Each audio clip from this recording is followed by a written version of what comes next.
Mahalagang paalala, ang lahat ng mga balitang aking inihahayag ay hindi sa akin mismo nanggaling. Ito ay galing sa mga source ng Aldab Nation sa iba't ibang social media platform. Ako ay tagapaghatid lamang at nagbibigay ng komento. Magandang araw mga Aldab Nation! May panibago na naman po akong update para sa inyong lahat. Pero bago natin ito umpisahan ay huwag niyo munang kalimutan na mag-subscribe sa aking YouTube channel at i-click mo na rin ang katabing bell button para maging updated ka sa mga latest videos na i-upload ko. At kapag umabot na ng 100,000 subscribers ang aking channel, ay may sorpresa ako para sa inyong lahat. Alam kong excited na kayo, kaya naman ngayon, umpisahan na natin ang ating kwentuhan. Ang pag-uusapan natin ngayong araw na ito kung saan kapapasok lamang na balita Alden tinanggihan na raw pala si Sakang at si Meng ang isinama sa GMA Gala Night. Invited raw itong si Sax pero hindi umatid dahil sa taong ito. Alden tila nga ba'y tumatapang na raw ayon sa mga netizens.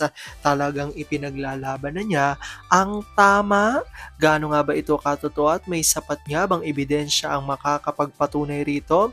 Well, yan ho ang ating alamin at pag-uusapan ngayong araw na ito, pero bago ho yan ay bibitinin ko muna kayo ng kaunting-kaunti lamang kung saan magbasa muna tayo ng mga nakakatuwang post ni My name is Theo01 sa Twitter.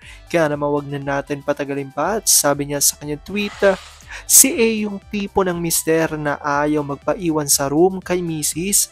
Kaya itong isa, kahit gusto nang lumabas, mas pipiliin na lang manatili at hintayin missing ang mister dahil magiging moody agad to pag wala siya sa tabi.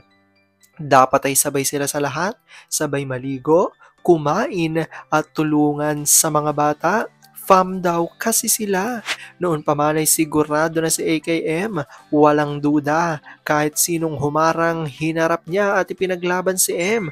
At ang only way niya para hindi nila maagaw o mailayo si M sa kanya, siniguro niyang makabuo agad sila unang pasok pa lang. At nangyayari nga.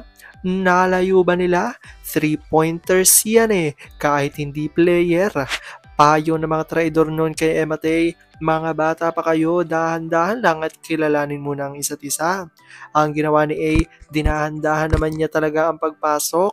Akala nila ay may isahan nila si A. Agresibo na Sabi niya kay M, pinili kita at paninindigan. Pinipili mo rin ba ako? Yes na lang, napasok na Alam kong tuwan-tuwa ako sa ating binasa pero ngay pag-uusapan na natin ang ating main topic. Oops! Wait lang, saglit lang to. May ipapaalala lang ako para sa mga bago pa lang sa aking channel. Huwag niyong kalimutan na mag-subscribe sa aking YouTube channel at i-click niyo na rin ang notification bell para lagi kayong updated sa mga latest videos na i-upload ko at para maging parte na rin kayo ng aking Fanatics channel family. Well, alam kong super excited na kayo sa ating kwentuhan, kaya naman dumako na tayo sa ating main topic. Gaano nga ba katotoo na si Alden ay tinanggihan pala si Sakang at si Meng ang pinili na isama sa GMA Gala Night? Pero invited raw dito si Sax ngunit hindi umattend dahil sa taong ito. Tila ba sigaw ng netizens? Alden tumatapang na. Talagang ipinaglalaban na niya ang tama. Gaano nga ba ito katotoo at may sapat nga bang ebidensya makakapagpatunay rito? Well, yan ang ating aalamin at pag-uusapan ngayong araw na ito. Alam kong super excited na kayong malaman yan, kaya naman wag na natin patagalin pa. Unang-una na nga dyan ay galing sa tweet ni Vampire 2019 at sabi niya rito, bago ang gala ng GMA, may nabasa ako. Pump up ang Sak din kasi isasama daw ni Alden ang GF niyang Sakang. Ang ending, ang dala ni Alden ay Sparrow logo na nakapin sa coat niya. Alam naman ng lahat na yung logo na yan ay synonymous na yan sa asawa niyang main M. Fulkerson. Matauhan itong mga Sakden fans after maipalabas ang movie at magkabalikan pala ang Sakduk na malasanggol pala ang putotoy ni Duke. Nabasa ko lang yan. Nakakaawa na itong family ni Ganda. Wala na kasing ibang pagkakitaan maliban sa gas station na hindi naman sila 100% ang may-ari. Si Magna Cupid ay tauhan lang naman niya ng makto ng bibis natin. Yung asawa niyang napakapogi ayon, palamunin niya. Bakit hindi magpakatotoo si Arjo? Sa kaibuturan ng kanyang puso, alam niya na siya isa at mariin niya itong itinatanggi. Ito ay utos ng showbiz mafia of the Philippines. Alam ng kaibigan at kapamilya niya na ang love of his life ay si Enchong. Walang masama sa pag-iibigan nila. Period. At dahil dito sabi ni Larry 1973, kasi nga po ang mga Katalan ay nabili na ng buong buo ng ABS-CBN through March. So, kailan ba ipapadeport ito? At sabi naman dito ni Ma'am Mila Kambal, balita ko bes invited daw si Sax sa GMA Gala pero hindi nag-attend. Nung July 20 din pala ang birthday ni DR. Nag-celebrate ba silang dalawa ng birthday ni DR kesa umattend ng GMA Gala? Bes, hindi ba kaya nalaman ng mga Sakden na tila pinagpapalit ng idol nila ang GMA Gala ay para sa isang cozy birthday celebration with DR which fell on the same day? Push pa more ng Sakden, basag na ni AR, basag pa ni Aldab pa rin. Sabi naman ni Gabriela Sayagaya, agree, yan ang napapalan ng ilang Sakden fans. Walay si Sakang Reto kada. Ipinakita ni RJ sa kasuotan niyang may sparrows na tattoo si Meng sa likod. May kanan, Aldob will be back. Kaya niya ang paninindigan ng mga Aldab Nation dahil una nga umugong ang balita na magiging kapartner raw ni Alden sa GMA Gala Night ay si Kath, ngunit hindi nga ito nakita dahil hindi nga ito umattend sa GMA Gala Night at si Alden lamang ang nandun.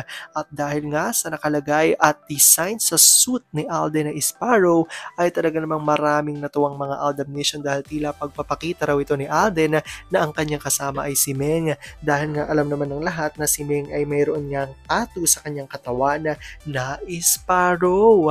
Alam kong dahil dito marami sa inyo mas lalo ngayong kumakapit at naninindigan na Aldab nature is real, pero sabi nga natin na kahit na ano pa man ang maging desisyon ni na Alden at Meng sa kanilang buhay, karera at buhay pag-ibig ay kailangan natin sila suportahan at kailangan natin itong tanggapin ng buong buo dahil yon ang kanilang deserve.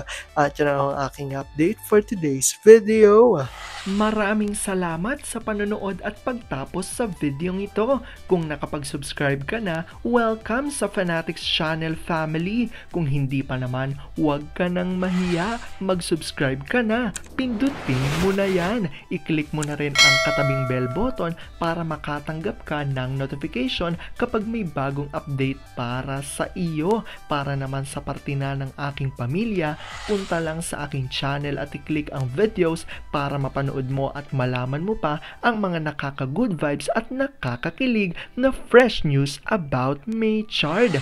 Muli, ako ho ang inyong lingkod na patuloy na maghahatid ng good vibes every day. Thank you mga Aldab Nation. Ingat!